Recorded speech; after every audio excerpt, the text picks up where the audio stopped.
तो ये size one education में स्वागत है आपका। और अपन आज जो टॉपिक है डिफ्लेक्शन ऑफ ए बीम, तो डिफ्लेक्शन ऑफ ए बीम में पढ़ेंगे कि स्लोप और डिफ्लेक्शन किस तरह निकाला जाता है बीम में। तो बीम कौन कौन सी है और बीम पे लगने वाले फोर्स कौन कौन से हैं। पहली बात कि जैसे मान लो deflection of a slope of a beam subjected to uniform bending moment, मतलब बीम में यूनिफॉर्म बेंडिंग मोमेंट लग रहा है, यूनिफॉर्म बेंडिंग मोमेंट, यूडीएल लग रहा है, यूनिफॉर्म डिस्ट्रीब्यूटेड लोड लग रहा है, यूवीएल लग रहा है। यह बीम किस प्रकार की है, ओवरहैंग बीम है कि सिंपली सपोर्टेड बीम है या फिर कैंटिलीवर बीम है। तो देखो मेथड ये है, मेथड है Macaulay method, moment area method, Mohr method, slope and deflection by Mohr method, moment area method हो चुका, कॉन्जुगेटेड बीम मेथड और डबल इंटीग्रेशन मेथड। तो देखो मेथड तो 6 हैं, 1 2 3 4 5 6, एक एक्स्ट्रा में डबल ले दिया।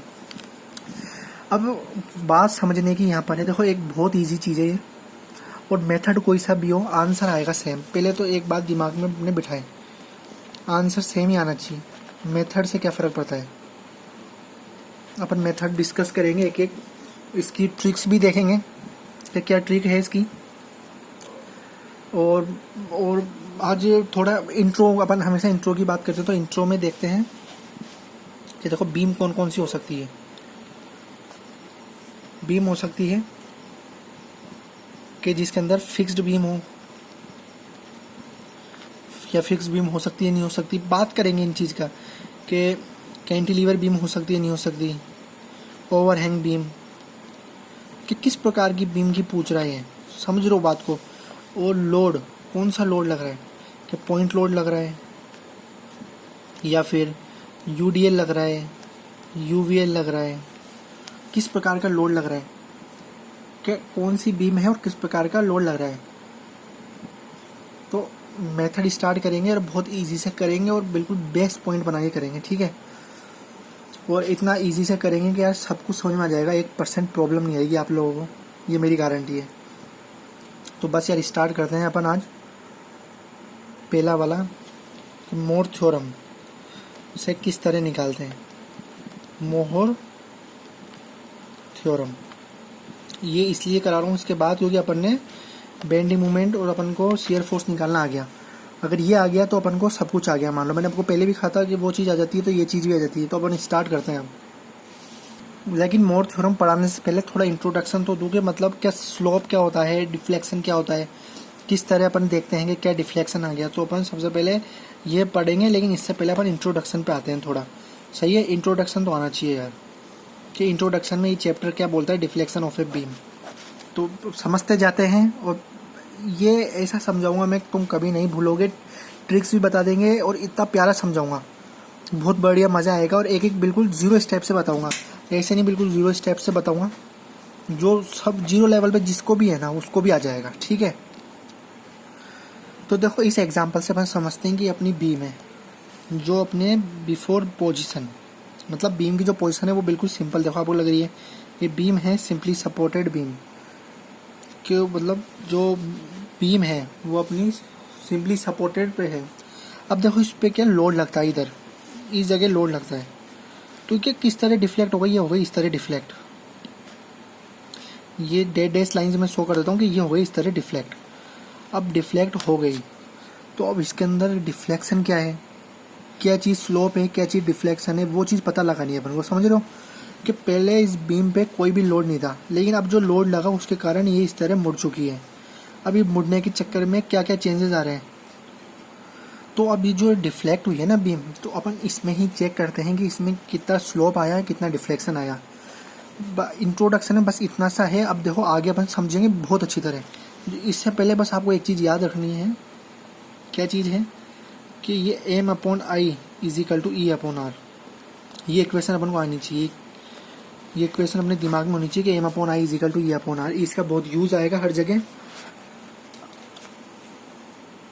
तो अब स्टार्ट करते हैं अपन कि स्लोप और डिफ्लेक्शन को कैसे लोकेट करते हैं, ठीक है। तो नेक्स्ट पेज पर अच्छी तरह अपन बनाते हैं कि मान लो ये बीम है अपनी। अब बिल्कुल आप समझते जाना एक एक स्टेप, जो आपको बिल्कुल अच्छी तरह समझ में आ जाएगा, कभी प्रॉब्लम नहीं आएगी। इंट्रोडक्शन ही सब कुछ है, ये मान के चलो कि ये जो ए दिख रही है ना लाइन, ये थोड़ी डार्क कर देते हैं इसको, मान लो ये लाइन हो गई ए बी। अब ये लाइन को आप मानो ए बी के बीम है, जिसकी लेंथ है कितनी, एल, इधर लिख देते हैं। ये लाइन ए बी जिसकी लेंथ है एल, ठीक है। अब मान लो इसमें लग रहा है यूनिफॉर्म बेंडिंग मोमेंट, तो बेंडिंग मोमेंट लगने के कारण ये जो बीम थी वो इस तरह हो गई डिफ्लेक्ट।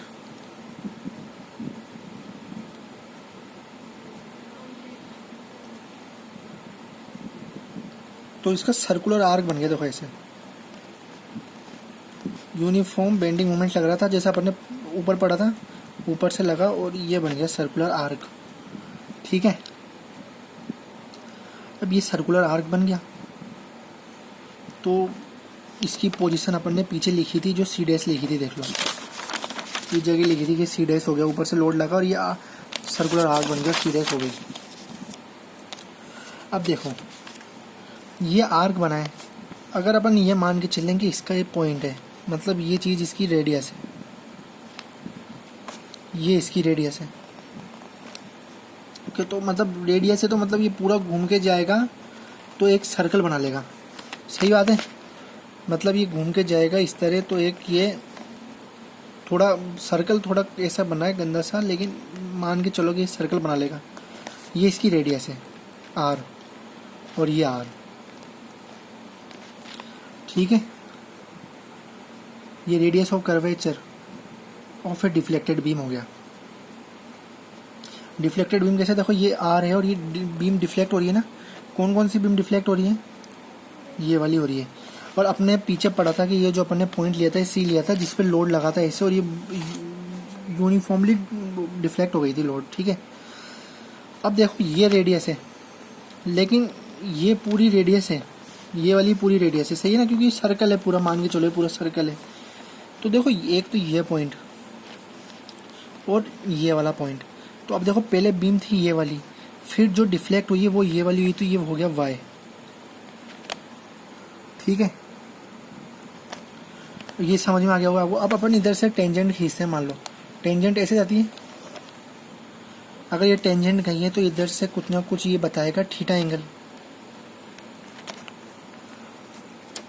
टेंजेंट गई है तो 90 डिग्री हो गया, कौन सा 90 डिग्री हो गया, देखो अगर ये टेंजेंट थीटा है तो ये भी थीटा है, और अगर ये 90 है तो ये हो गया 90 माइनस थीटा।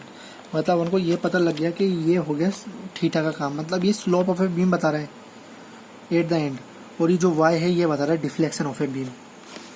तो अपन जो अपन टॉपिक पढ़ते हैं डिफ्लेक्शन ऑफ ए बीम, उसमें क्या निकालते हैं, slope and deflection. Slope and deflection मतलब एक तो इधर कि जो थीटा है वो बता रहा है कि स्लोप किस तरह कैसे स्लोप जा रहा है, और जो वाई जो डिस्टेंस है ये बता रही है कि कितना डिफ्लेक्ट हो रहा है, ठीक है। डिफ्लेक्ट मतलब कितने, मतलब जो अपनी जो ओरिजिनल थी उससे वो कितनी डिफ्लेक्ट हुई और कितना स्लोप बताया। तो इस चीज़ से आपको ये चीज़ समझ में आ गई, ठीक है। और ई और आई तो आपको पता है, जैसे आई क्या होता है, आई होता है मोमेंट ऑफ इनर्शिया, ये यूज आएंगे जो चीज़ें। ई यंग्स मॉडुलस जो अपन ने पढ़ा था, अपन जब भी पढ़ते हुए आ रहे थे कि इलास्टिक मॉडुलस पढ़ लिया था। तो थीटा पता लग गया आपको, थीटा क्या पता लग गया, slope of a beam. Y पता लग गया, वाई क्या पता लग गया, डिफ्लेक्शन ऑफ ए बीम। और आर पता लग गया, radius of a curvature, radius of a curvature. अब अपन ने ये निकाला था, रेडियस ऑफ ए कर्वेचर पता लग गया। अब अपन ने ये पता था कि ये इक्वेशन याद रखना, M upon I is equal to E upon R. तो ये जो आर आ रहा है इसमें यार क्या है, रेडियस ऑफ ए कर्वेचर। अब देखो यहाँ से स्टार्ट होती है मेन चीज़ें। देखो क्या होता है कि ये याद रखना कि टेन थीटा, इधर tan theta is equal to theta is in radian.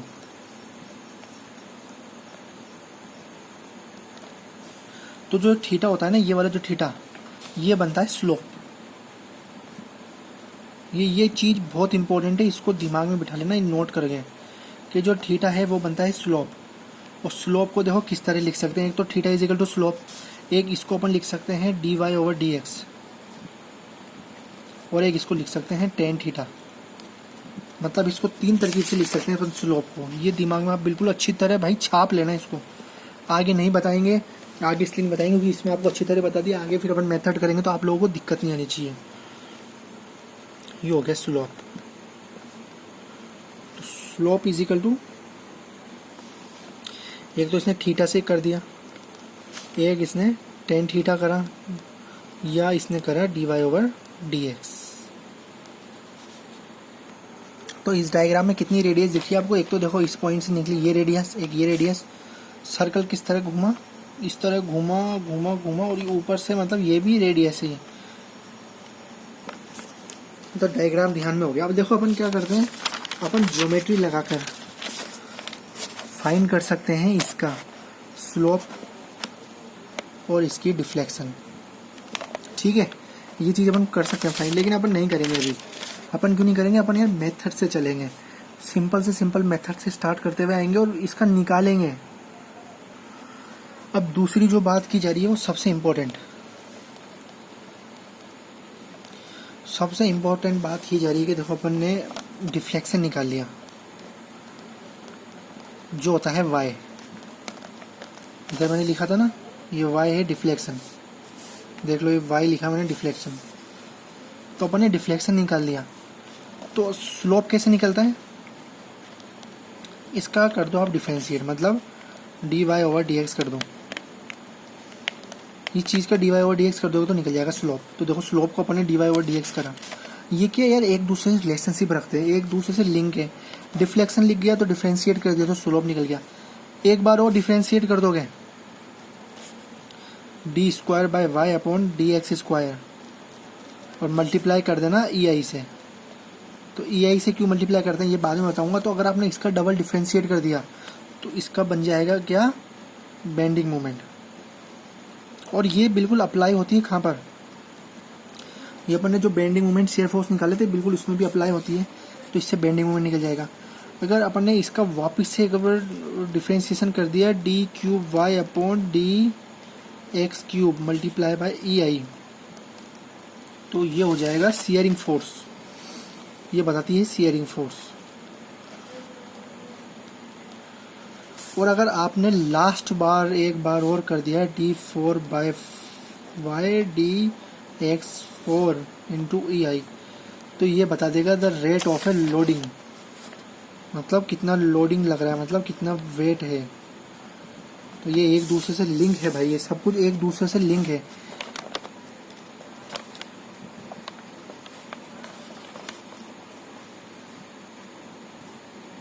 और इक्वेशन में जो ई लिया है अपन ने, तो ई को अपन किससे लेंगे? Nm/mm² में लेंगे।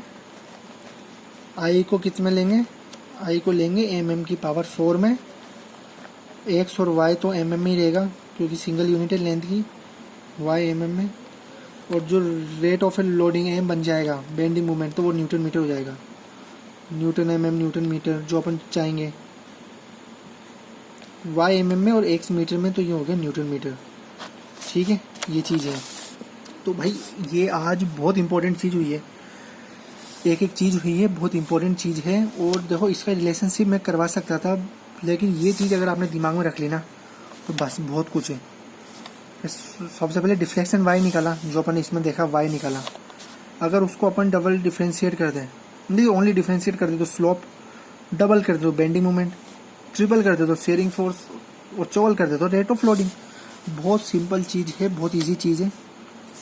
और बस आपको ये पॉइंट पता होना चाहिए कि किस तरह ये बीम थी अपनी, जो अपने स्टार्टिंग में बताई थी। ये बीम इस पे डिफ्लेक्ट हुआ, डिफ्लेक्ट होने के बाद y जो बना वो क्या बना? डिफ्लेक्शन बना। जो टेंजेंट से जा रही थी तो ये बना थीटा बना।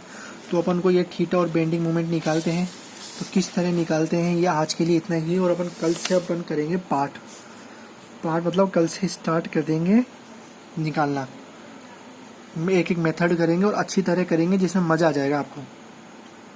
और अगर ये बिल्कुल ये समझ में आया हो आज का इंट्रोडक्शन तो लाइक मार देना, सब्सक्राइब करना चाहो तो कर देना, वो आपकी मर्जी है। आज के लिए इतना ही, थैंक यू। और खुद के हाथ से करे जाओ, लिखे जाओ तो भाई सब कुछ समझ में आएगा। ऐसे वीडियो देखने से भी कुछ फ़ायदा नहीं होता। खुद अपने हाथ से कॉपी बनाओ, खुद की रफ कॉपी बनाओ, चाहे से फेयर कॉपी बनाओ, लेकिन ऐसी जगह बनाओ जो वो पक्का रहे, ज़िंदगी भर रहे और कहीं भी कभी भी निकाल के आप देख सको। बस ये इतनी सी बात है। थैंक यू यार आज के लिए। तो इसको अपन पार्ट 1 लिख देते हैं। पार्ट 1 आज का स्टार्ट हो गया। सारे मेथड करेंगे और लास्ट में आपको ट्रिक भी बता दूंगा मैं किस तरह ट्रिक को यूज़ करना है। ठीक है। Thank you for a lovely audience.